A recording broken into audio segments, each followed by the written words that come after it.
بەڵێ خۆشەویستان دیارە بۆ ئەمڕۆ بابەتێکم دەستنیشان کردووە کە بیخینە بەرباس لەگەڵ میوانەکانم تاوتوی بکەم ئەویش دوای گۆڕانکاریەکانی عێراق و دۆخەی سیاسیە لە ئێستادا چی دەگوزارێ لە مەیدانی سیاسی عێراقدا لایەنە سیاسیەکانی عێراق چۆن دەتوانن بە سەرکەوتوی وێکێشە بتوان حکومەتی داهاتووی عێراق پێک بهێنن لە ڕووی یاساییەوە چی بەنا دەستوری دادەنرێت سەبارەت بەوەی کە لە ئێستادا سەدر ئاماژە بەوە دەکات کە ڕۆژی دووشەمە ئامادەی دانیشتنی پەرلەمانی عێراق نابن بۆ هەڵبژاردننی سەرۆک کۆماری داهاتوو لەسەرم برسا من دوو میوانم دەبێت کە هەریەکە لە بەڕێزان غەریب ئەحمەد کە بەڕێزیان پەرلەمانتاری عێراق و ڕاستەوخۆ لە بەغدا و میوانم دەبن هەروەها بەڕێز دکتۆر ئیسماعیل نەجمەدین کە بەڕێزیان دکتۆرایان هەیە لە یاسای گشتی و ڕاستەوخۆ لە ستۆدیۆ میوانمانن زۆر سپاسی هەردوو میوانەکەم دەکەم بەخێر بیت دکتۆر ئیسماعیل سپاس بۆ ئامادەبوونت دەگەڕێمەوە لای جەنابەت بەڵام بەر لەوەی کا گفتوگەکان لەگەڵ جەنابەت دەست پێ بکەم پێکەوە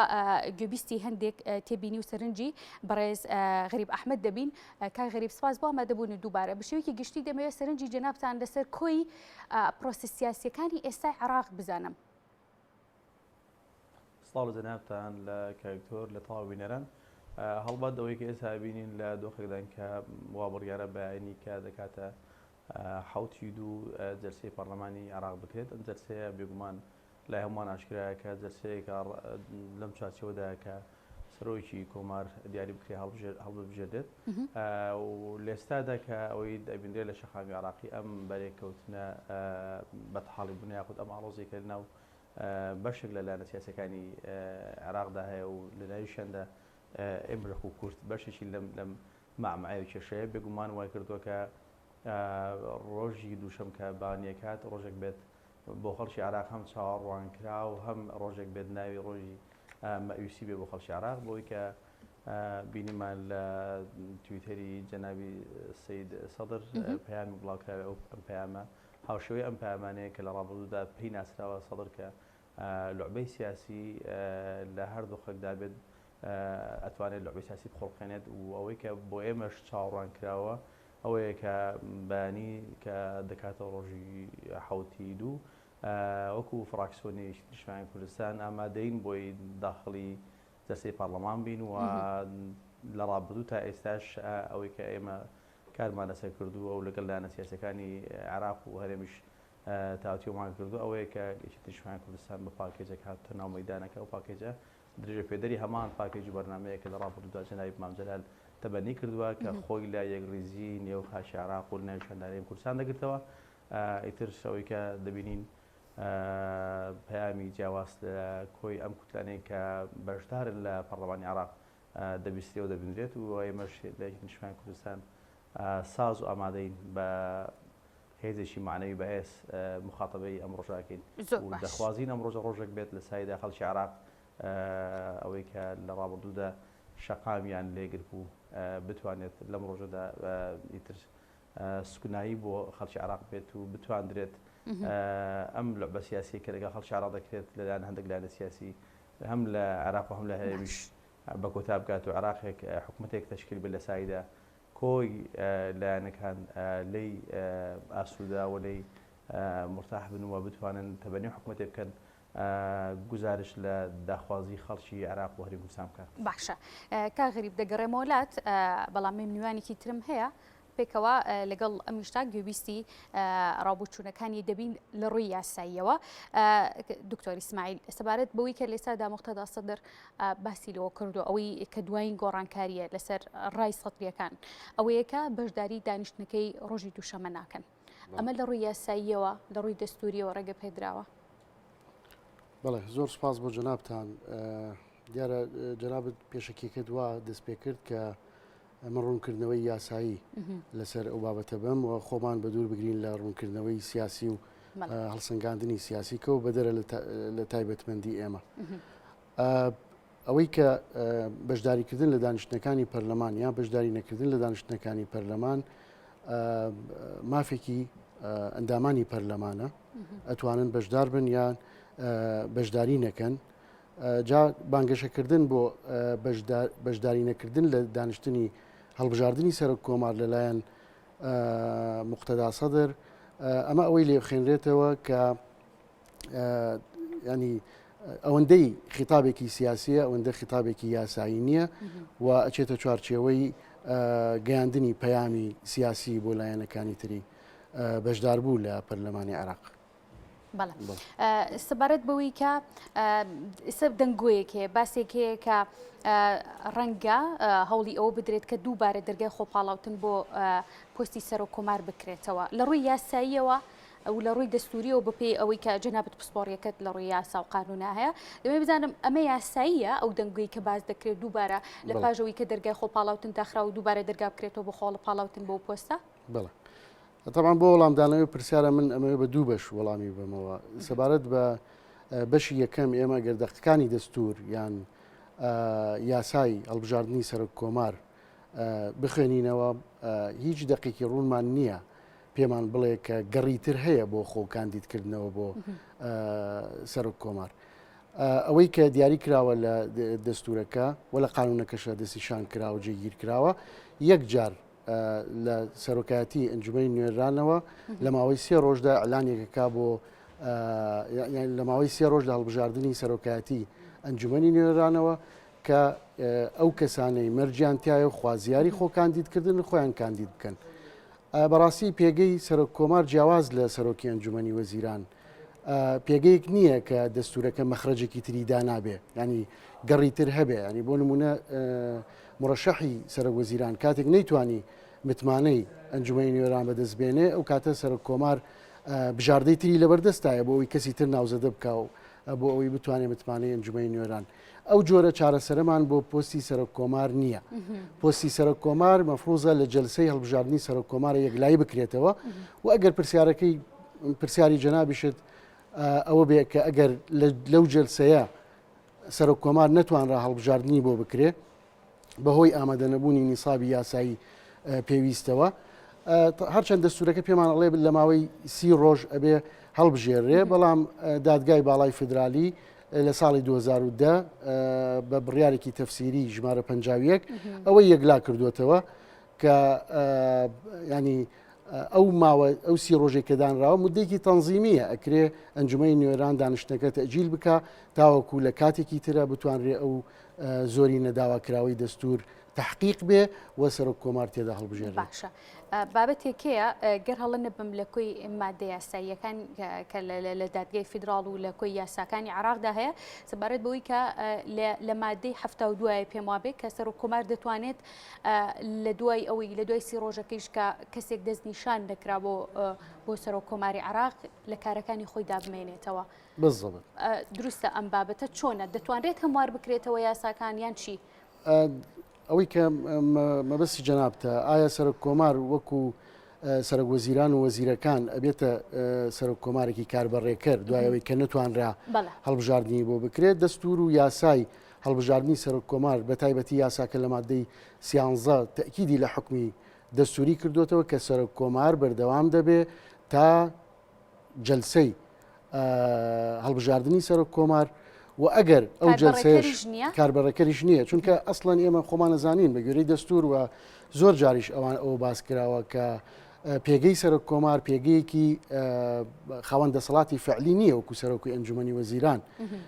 کە بتوانێت بۆ نمونە اختصاساتی زۆر و زەوەند و التزاماتی مالی بخاتە سەرشانی موازنەی گشتی وڵات ئەو اختصاسانەی بۆ دیاری کراوە ئەو مدەدەی کە بۆ ممارەسەکردنی ئەو اختصاسانە دیاری کراوە مدەیەکی تەنزیمین و ئەکرێ لە حاڵەتی ضرورە تەجاوزی ئەو مدە زەمەنیە بکرێ ئەمە بە سەریحی ئەو تفسيري محكمة اتحادي بۆ بارەی کردووە. باشە تەگەڕێمەوە لات دکتۆر ئیسماعیل کاک غەریب بەرلەوەی بەمەلای جەنابەت کۆنفرانسێکی ڕۆژنامەوانی هەیە خۆشەویستان لە دوای ئامادەبوونی کۆنفرانسەکە ئامادەبوو بێگمان بۆتان دەگوازینەوە. کاک غەریب ئەوەی کە زۆر ئێستا لە مەیدانی سیاسیەکە باسی لێوە دەکرێت دەوترێت کە مقتەدا سەدر نەیتوانیوە کۆی لایەنە سیاسیەکانی عێراق یەک بخات بۆ پێگەێنانی حکومەتی داهاتوو کە بتوانێت هەموو لایەنەکان ڕازی بکات لەم حکومەتەیە ئەمە هۆکارێک بۆ بۆی کە دانیشتنەکەی ڕۆژی دووشەممە تێیدا ئامادە نەبێت و دوای بخات و بایکۆتی بکات. دەمەوێت لە ڕووی سیاسی و تێبینی جەنابتان لەسەر بابەتە بزانم. هەڵبەت پێشتر باسم کرد ینی مێژووی سیاسەتکردن لەلایەن سەدر و سەدرەکان مێژوێکی زۆر ڕوونەوە ئاشکرایە هەردەم لە ئاڵۆزی شەقامی عراقیدا ئەوان بڵێیت حەدەس دێنە پێش و حەدەسەکە غێرتەوەخوا بێت بینیمان کە لە ڕابردوو چەندین جار ڕانگەان کە ئەوان مشارەکەی هەڵبژاردن ناکەن پێشتر ئاهەنگیان کرد بۆی کە هەڵبژاردن دووبارە ئەبێتەوە ئیتر ئەوە بوو کە یعنی کۆمەڵە لوعبە هەیە لەلایەن سەدرەکانەوە کە تقریبان ئێستا دەستێکی مەکشوفە و بۆیە لای ئێمە لە نیشتیمانی کوردستان ئەوەی کە ئەسڵە بۆ ئەم دۆخی کە ناوی دۆخی حوتی مانگەکە هەڵبژاردن سەرش کۆمارە لەگەڵ لایەنە سیاسیەکان بە مەسافەیەک کارمان کردووەوە لەکتێ گەشتمان هەیە کە باوەڕمان بەوەیە کە حکوومەتێکی نیشتیمانی تەوافقی پێکەوەی و حکوومەتێکە بتوانێت ممارەسەی کارە دەستوری و یاسایەکانی و ممارەسەی هەموو ئەم حەق و مافوشایەتی لەلایەنە بکات کە بۆ گەلانی عێراق واردەوە نانیشاندا هەرێمی کوردستان سەدر کە بایکۆت دەکات بێگومان پێشتر باوەڕیان وا بوو کە ئەم سێ کوچکەیە کە هەبووە لە بینی سونە و پارتی و سەدر ئیتر ئەتوان کە حکوومەتی زۆرینە پێک بێنن بەڵام ئەو عێراق ئیتر ڕابردووی عێراق لە دوای سقوط لە دوای نەمانی ڕژێمی باز ئەوەی سەلماندووە کە زۆرینە و کەمینە لە عێراق تەحەکوم ناکە بەقەدەوەی کە تەوافقی نێوان لایەنە سیاسیەکان دەبێتە ئەولویەت بۆ حکوومەتێکی بەهێز لە عێراقێکی فرەنەتەوە و فرەئەدیان ئێمە لە ئەوە بۆ کوردستانیش هەرواردە ئیتر ئەم سەردەمە دەیە بە سەرچێتەوەی کە پێمان وابێت تەنەها کورسی زۆرینە و کەمینە ئەتوانێت پرس و حەدەسەکانی ڕۆژ یاخود داخوازیەکانی خەڵک بەلایدا بخات بەقەد ئەوەی کە گرینگە لایەنەکان تەفاهم و لێبوردەیان هەبێت ئەم لێبوردەیە ئەتوانێت حکوومەتێکی بەهێز تەشکیلکە و ئەتوانێت ڕاوێژی هەمەلایەنە تا ئەوەی کە ئەملان و ئەم کەساتە بە ئاگا لە بواری یاسایی و دارانی کە لە حکوومەتش و لە ئەحزابیشدانە بن ئەکرێت ڕاوێژیان پێ بکرێت سەدر کە ئەزانێت ناتوانێت لە حوتی مانگ ئەم جەرسەی بەم ئاڕاستەیە بەرێکە پێشتر وێنای بۆ کێشراوەکە بتوانێت لەگەڵ ئەم سێ کوچکەیە کە هیانە بتوانێت تەجاوازی پێ بکات و سەرۆکۆمار دیاری بکرێت و دوای ئەوەش ڕۆژی دیاریکردنی هەڵبژاردننی سەرۆکی ئەنجومەنی وەزیران بێت بێگومان دەست پێش خەری خۆی ئەکات نانەوێت ئەوان بکەونە دۆخێک کە ناوی تێکەوتن بێت تێکەوتن مەبەست لەوەیە کە نایەوێت بکەوێتە نێو کێشە و ململانەکانی هەرێمی کوردستان و حیزبە سیاسیەکانی کوردستان یاخود تێکەوتنی چۆن لە ڕووی سیاسیەوە ئیتر وا تەفسیر و ڕاوایان بۆ کرا بیدات بۆ سەدرەکان کە ئەگە بێت و ئەم سێ کوچکەیە پێک بێت ئەتواندرێت کۆی لایەنەکانتر پەراوێسخان یاخود بیانخەنە خارجی ئەم ئیتاڕێکە ناوی ئیتاری حکوومەتی داهاتوی عێراقا بەڵامی تر ئەوە سەرمەندرا کە بێن باسی شەقامی عێراقی بکەین هەم لە سونە و لە شیعە هەم لەوانەیە کە لە ناو ئەحزابیش دارینە شەقامی عێراقی یاخود فەزای نێو عەقڵ عروبە ئەوەندە متشددی بووە لە ڕابردوو لە سەدەکانی پێش و نەکرد ئێستاش ئەوەی پێڵێت کە لەسەر گفتوگۆکردنی بابەتەکەم لەگەڵ میوانەکانم درێژە بە تەورەکە دەدەم کاک غەریب داوای لێبوردنەکەم قسەکانم پێ بڕیت لەسەرەوەی کە سەدر هۆکاری بە دیاریکراوی ئەوەی کە نەیویستووە بەشداری لە دانیشتنەکەی ڕۆژی دووشەممەی پەرلەمانی عێراقدا بکات هۆکارەکەی ئەوەیە کە نایەوێت بکەوێتە نێو ناکۆکیەکانی نێوان حیزبە سیاسیەکانی هەرێمی کوردستانەوە ئەگەر لە وشەی کۆتایی دەسێکەم ئەگەر ناوێت بکرێت ناو ناکۆچەکانی لایەنە سیاسیەکانی هەرێمی کوردستان ئەو باچی نەبوو لە ڕابردوو دەگە باکی با مەسەرەن ئەم سێ کوچکەیە پێک نەداهات تەنانەت باچی نییە کە لەگەڵ نێوخۆی نێوماڵی شیعەش بەگا بە تەفاهومێک کە لە سایدا خوێندنەوە بۆ هەموو ئەم لایەن و ئەم تەجەموعانە بکە کە نفوزیان لە شەقامی عێراقیدا هەیە بۆیە سیاسەتکردن لای سەدرەکان جۆرێک لە کبری پێوە دیارە ئیتر وان ئاسراون کە بەکەم ڕازی نابن ئیترەوەش دوجار عێراقی فرەنەتەوەی عێراقی فرە ئەحزابە ڕەم بێلەوە تێگەش پێیتر بۆ حوتی مانگ ئەوەی کە ئەم خەریتیکەی کێشا بووان بەم شێوەیە دەرنەچێت ترس لەوەی کەوا دەرنەچێت پلانی ئەیوبی لای ئەو هەردەمیشی پێکراوە و پلانی دۆمی دەست پێ کردووە کە بەشداری جەلسەی حەوت مانگ ناکات و احتیمالی هەیە مۆزیزەش و خۆڵخێنێت لە پڕ بەشدار بێت هەردووشی هەیە بەڵام لەوەی کە ئێستا ڕاگەندراوە بەڵێ ئەو مؤهلاتی کە پێویستە لەگەڵ شیعاری ڕابردووی ئەو بێتەوە کە باسی چاکسازی کرد و باسی لەوە کرد کە ئەبێت حکوومەتی پێک بێنێ کە نەزیه بێ بەری بێ لە کەسانێک کە ڕۆژێک لە ڕۆژان هیچ شتێکیانە سەر بۆ بێت ئیتر وای کردووە کە تەراجوعەکە لە هەندێک مواقف تەراجوعێکە عیبێکی سیاسی گەوری پێوە دیار نەبێت بە شێوەیەزێک بێکە مافی هەر لانی سیاسیە ئیتر مماتەڵە بە هەندێک پرسی حیزبی خۆی بکات ئیتر بەیانی ئێمە خۆمان بەشدار دەبین لە ناو پەرلەمانی عێراق و بەشێک لە لایەنە سیاسیەکان ئەوەی کە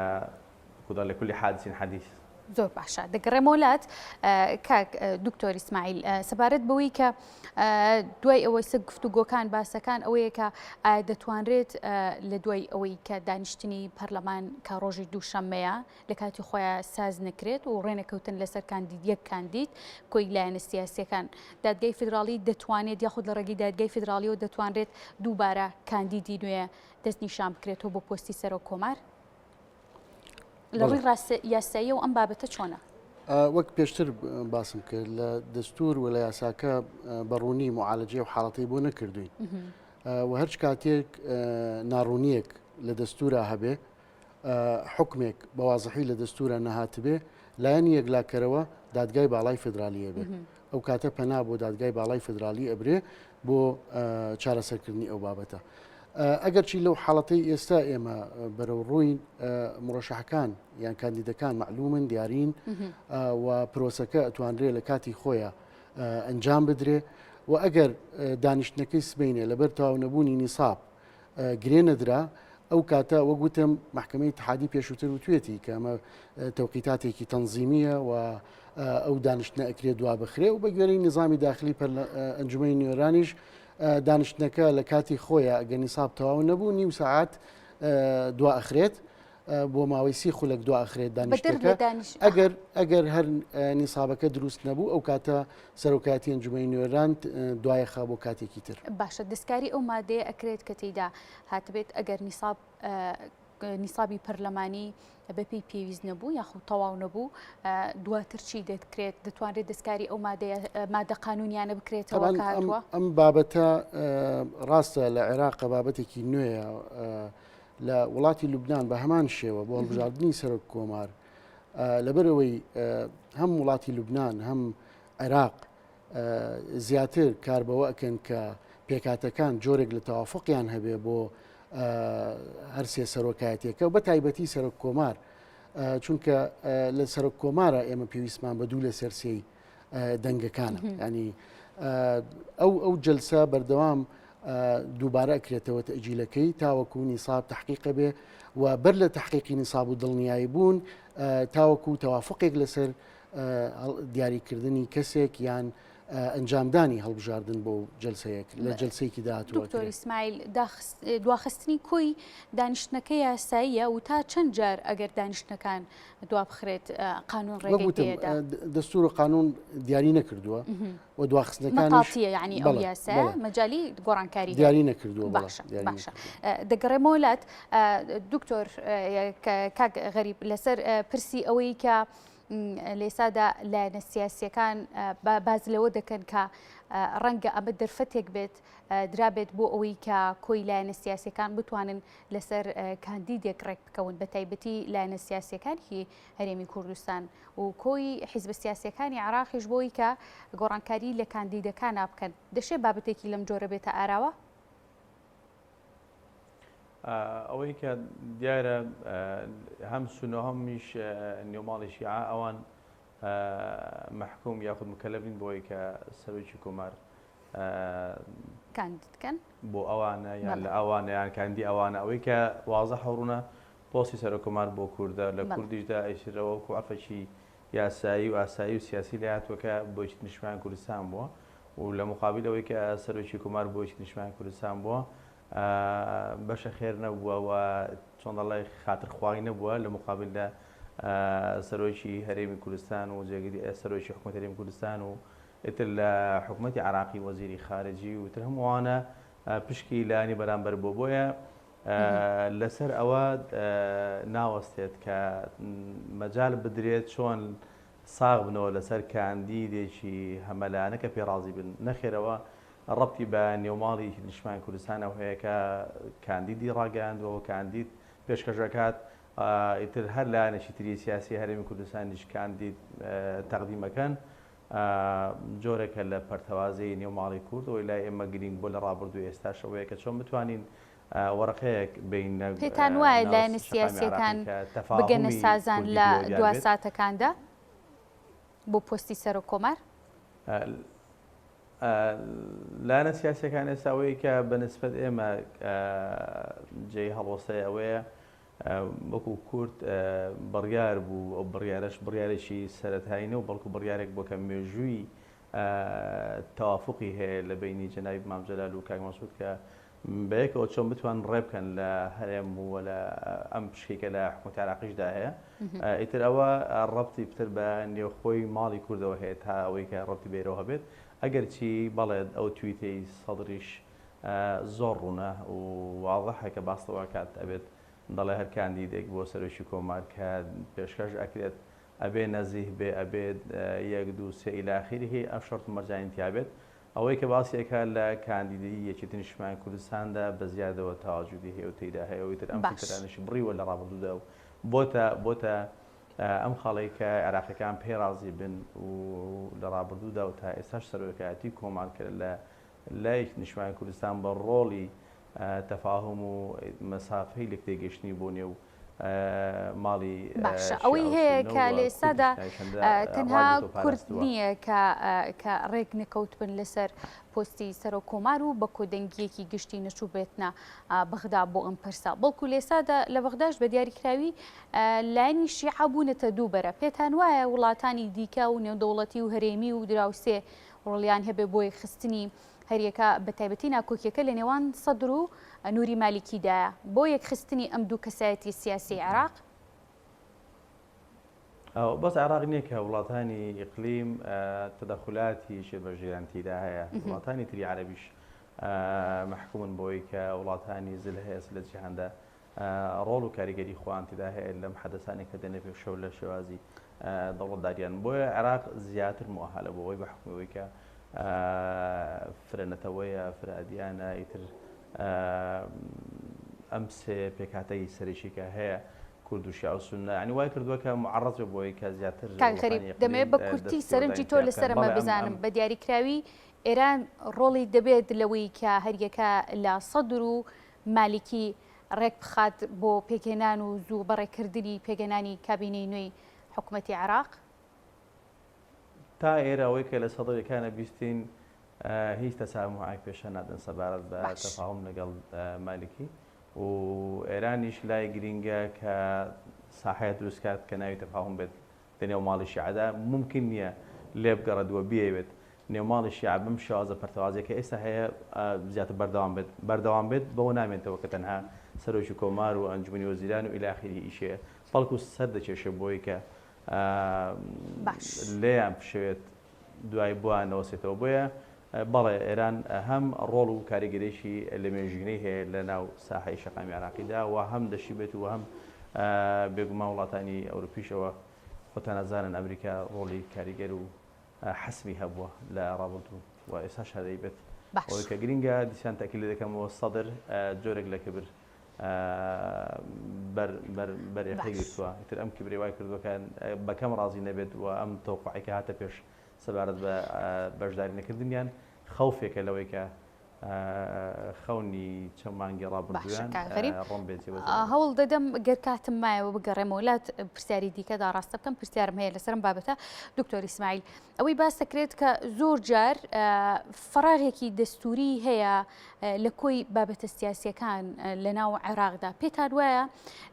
دانەنیشتنی یاخود بایکۆتکردنی لایەنێکی سیاسی بۆ یەکەم دانیشتن یاخود دەستنیشانکردنی پۆستی سەر و کۆمار لە فەراغی دەستورایە یاخود پێشێلکردنی دەستورە دەستور خۆی ڕێگەی پێیاوە یاخود دەستورەکە پێشێل ئەکرێ بەڵێ ئەوەی لە پرسیارەکەی جەنابەت تێگەشت بێتم ینی فەراغی دەستوری بمبستەوەیە کە